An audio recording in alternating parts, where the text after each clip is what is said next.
அப்போஸ்தலனாகிய பவுல் கொலேசியர் 1வது அதிகாரம் 27வது வசனத்தில் ஒரு ரகசியத்தை சொல்கிறார். என்ன அப்படின்னா, கிறிஸ்துவானவர் மகிமையின் நம்பிக்கையாக உங்களுக்குள் இருப்பதே அந்த ரகசியம்.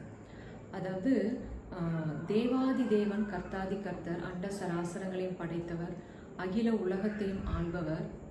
அவர் என்ன பண்ணார்னா, மனுஷனுக்குள்ள அவர் தங்குவதற்கு ஆலயத்தில், மனிதனால் கட்டப்பட்ட ஆலயத்தில் இருப்பதை விட மனிதனாகிய நமக்குள் வாசம் செய்ய ஆசை கொண்டார்.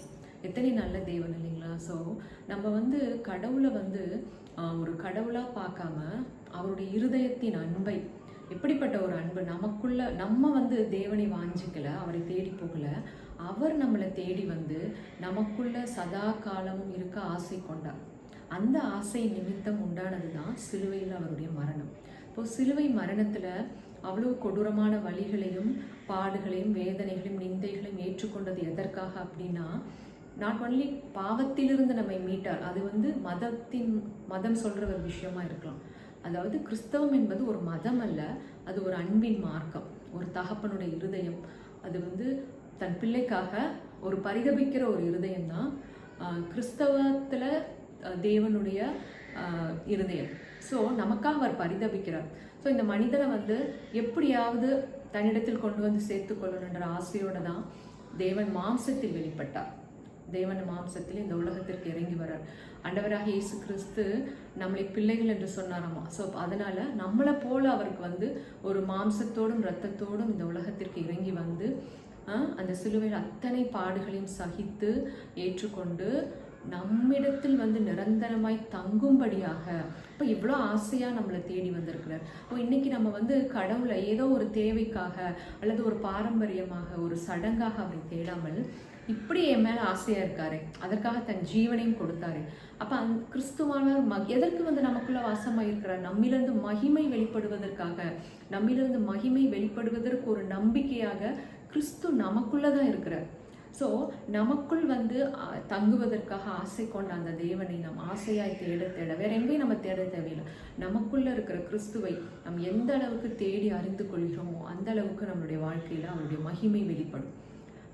இப்போ கிறிஸ்து இருக்கிற பிரகாரமாகவே நாமும் இருக்கும்படி அழைக்கப்பட்டுள்ளோம். அவருக்குள்ளிருந்து எப்படி மகிமை வெளிப்பட்டது? இயேசு இந்த உலகத்தில் இருக்கும் பொழுது சிலுவையில் மரிப்பதற்கு முன்பாகவே அவர் இந்த உலகத்தில் ஊழியம் செய்கிறப்ப அவர் போகிற இடத்துலலாம் சுகம் உண்டாச்சு. பாவிகள் மனசு மாறினாங்க, பரிசுத்தமானாங்க. மனித இருதயங்கள் குத்தப்பட்ட அவரிடத்தில் ஓடி வந்தது. எத்தனையோ வியாதிகளை சுகமாக்குனாங்க, மரித்தவர்களை உயிரோடு எழுப்பினார். ஸோ இப்படிப்பட்ட அதிசயமும் வல்லமையும் அவருக்குள்ளிருந்து புறப்பட்டு கொண்டே இருந்தது. வல்லமை மட்டும் இல்லை, அவரிடத்திலிருந்து டிவைன் கேரக்டர்ஸ், தெய்வீக குணங்களை பார்க்க முடியும். அன்பு, கருணை, மனதுருக்கம், கம்பேஷன். வியாதிஸ்தர்களை கண்டு மனதுருகினார். பாவிகளை பார்த்து அவர் அவர் ஜஸ்ட் ஒரு வார்த்தை சொல்லும் போதே அவங்களோட இருதயம்லாம் மெல்ட் ஆச்சு, பரிசுத்தமானாங்க. ஆனால் இன்றைக்கு எத்தனையோ காரியங்களை நம்ம பேசுகிறோம், ஆனால் ஒரு மனிதனுடைய மனதை மாற்ற முடியவில்லை.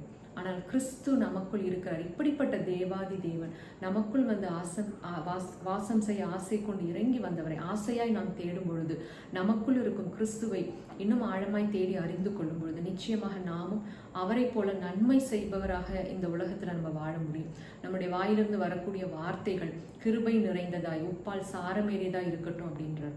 அதாவது மற்றவர்களுடைய காயங்களை கட்டுவதாக, குணப்படுத்துவதாக, அவர்களை கிறிஸ்துவினிடத்தில், அவருடைய அன்பினிடத்தில் கொண்டு வருவதாக மாறும்படியாகத்தான் ஆண்டவர் நம்மளை அழைத்திருக்கிறார்.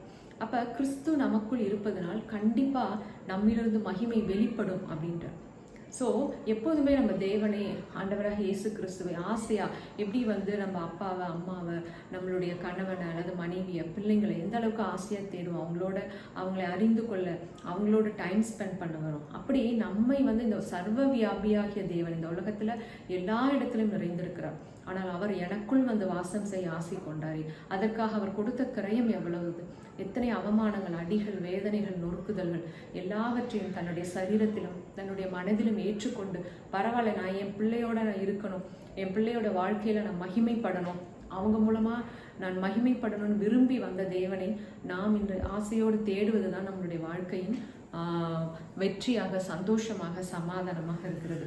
நாம் வேறு எதையும் தேடி செல்வதை விட இந்த தேவனை ஆராய்ந்து பார்த்து அறிந்து கொள்ளும் பொழுது பிதாவையும் ஆண்டவராக இயேசு கிறிஸ்துவையும் அறிவதுமே நித்திய ஜீவன் என்ற வார்த்தையின்படி நம்மளுடைய வாழ்க்கையில் அந்த ஜீவன் பெறுகிறத பார்க்க முடியும். இன்றைக்கு உலகத்திற்கு மிகப்பெரிய சவால் நம்ம பார்க்க முடியும், வியாதியை குறித்த ஒரு பயம்.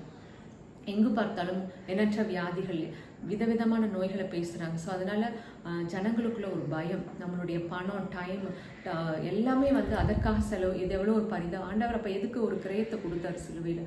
என்னுடைய தழும்புகளால் நீங்கள் சுகமானீர்கள் சொன்னார். ஆனால் இன்றைக்கு நம்மளுடைய ஜனங்கள் ஹாஸ்பிட்டல்ஸில் நிறைய கூட்டம் நிறைஞ்சிருக்கிறத பார்க்கும்பொழுது வேதனைக்குரியதாக இருக்கிறது. ஆனால் இதெல்லாம் ஏன் அப்படின்னா அவரை குறித்த அறிவு இல்லை, நமக்குள்ள அவர் இருக்கிறார், நம்மிலிருந்து அவர் மகிமை வெளிப்படும் நம்பிக்கையாக அவர் இருக்கிறார் என்பதை அறிந்து கொள்ளும் பொழுது நிச்சயமாக நம்முடைய சரீரத்தில் இன்றைக்கு வரக்கூடிய கொள்ளை நோய்களோ வியாதிகளோ நம் சரீரத்தை தொட முடியாது. ஏன்னா அவர் ஒரு பெரிய கிரயத்தை அவர் நமக்காக கொடுத்துருக்கிறார். ஸோ இதுக்கு நிறைய எக்ஸாம்பிள்ஸ் வேதத்தில் பார்க்கலாம். அப்போஸ்தலனாகிய பவுல் இதை அறிந்ததுனால தான் ஒரு விரியன் பாம்பு, விஷமுள்ள ஒரு பாம்பு கடித்த பொழுது கூட அவர் மரிக்கவில்லை. ஆனால் இன்றைக்கு மரண பயம் ஜனங்களுக்கு மத்தியில். ஏன் அப்படின்னா அவர் மரணத்தின் அதிகாரியான பிசாசை தனது மரணத்தினாலே சிலுவையில் வெற்றி கொண்டார். இதை திரும்ப திரும்ப பேசும்பொழுது, இதை திரும்ப திரும்ப தியானிக்கும் பொழுது, ஒரு மனிதனுடைய இருதயத்திற்குள் அது ஆழமாய் உட்காரும் பொழுது இந்த வியாதிகள் மனிதனுடைய ஜீவனை கொண்டு போக முடியாது. நம்முடைய ஜீவன் கிறிஸ்துவுடன் தேவனுக்குள் மறைந்திருக்கிறது அப்படின்றார். ஸோ அப்படி இருக்கும் பொழுது இன்றைக்கு என் ஜனங்கள் அறிவில்லாமல் சங்காரமாக, ஸோ தேவனை குறித்த அறிவு இல்லாததுனால தான் ஜனங்கள் மரண பயத்துக்குள்ள, வியாதியை குறித்த பயத்துக்குள்ளே இருக்காங்க. ஆனால் என்னுடைய சரீரத்துக்குள்ளே எனக்குள்ள ஒரு கிறிஸ்து இருக்கிறதுனால மகிமையின் நம்பிக்கையாக என்னிலிருந்து மகிமை வெளிப்படும் என்ற நம்பிக்கையை கொடுக்கக்கூடிய கிறிஸ்து எனக்குள் இருக்கிறார். அந்த ரகசியத்தை நாம் ஆழமாய் அறிந்து கொள்ளும் பொழுது இந்த உலகத்தில் நாம் தெய்வீக சுகத்தோடு வாழ்ந்து கிரயத்து கொள்ளப்பட்ட நாம் அவரை நம்முடைய சரீரத்தினாலும் ஆவியினாலும் மகிமைப்படுத்த முடியும். அதற்கு தான் ஆண்டவர் நம்மளை அழைத்துள்ளார். ஸோ புறஜாதி மக்கள் பயப்படுவது போல நாமும் வியாதிகளுக்கு பயந்து கொண்டு அதை பிசாசுக்கு எதிர்த்து நில்லுங்கள், அவனுக்கு இடம் கொடாதிருங்கள், அப்பொழுது அவன் உங்களை விட்டு ஓடி போவான். அப்போ வியாதி என்பது பிசாசு. ஸோ அதை நாம் எதிர்த்து நிற்க வேண்டும். என்னுடைய சரீரம் கர்த்தர் தங்கக்கூடிய ஆலயம். இந்த ஆலயத்திற்குள்ள ஜீவாதிபதியாக கிறிஸ்து மட்டும்தான் தங்க முடியும். ஏன்னா சிலுவையை நாம் உற்று பார்க்கும் பொழுது அந்த தேவனை நாம் நேசிக்காமல் இருக்க முடியாது. எனக்காக தன் உயிரை கொடுத்த இயேசுவை தவிர என்னுடைய சரீரத்தில் வியாதிக்கோ பலவீனங்களுக்கோ பாவத்திற்கோ இடமல்ல அப்படின்ற அந்த அன்பின் நிமித்தம் நமக்கு வைராக்கியம் வரும் பொழுது இந்த உலகத்துல இருள் நம்மை மேற்கொள்ள முடியாது. ஜான்ஜி லேக்கன்றோட வாழ்க்கையில், அவர் ஒரு ஊழியக்காரரோட வாழ்க்கையில் பார்த்தா ஒரு பயங்கரமான ஒரு கொள்ளை நோய் நாட்கள்லாம் அவர் இந்த மக்கள் மத்தியில் போய் அவர் ஊழியம் செய்த பொழுதும் அந்த கொள்ளை நோய் அவரை தொட முடியலையாம். அதற்கு அவர் என்ன சொல்கிறார் அப்படின்னா, அந்த கிருமிகள் அவருடைய சரீரத்தில் பட்ட மாத்திரத்தில் அவர் அந்த கிருமிகள் செத்து போனதை டாக்டர்ஸ் அதை ரிசர்ச் பண்ணியே பார்த்துருக்காங்க.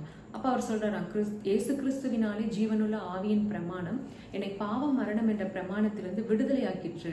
அப்போ எனக்குள்ள ஆவியாய் அக்கினியாய் கிறிஸ்து இருக்கும் பொழுது என்னுடைய சரீரத்தை வியாதி கிருமி தொட முடியாது அப்படின்னு இருக்கிறார். அதனால அவர் அந்த நாட்களில் அந்த கொள்ளை நோய் அவரை தொட முடியலையா பாருங்க. அப்போ இன்றைக்கு கொரோனா காலத்தில் எத்தனையோ மனித உயிர்களை நாம் இழந்தோம்.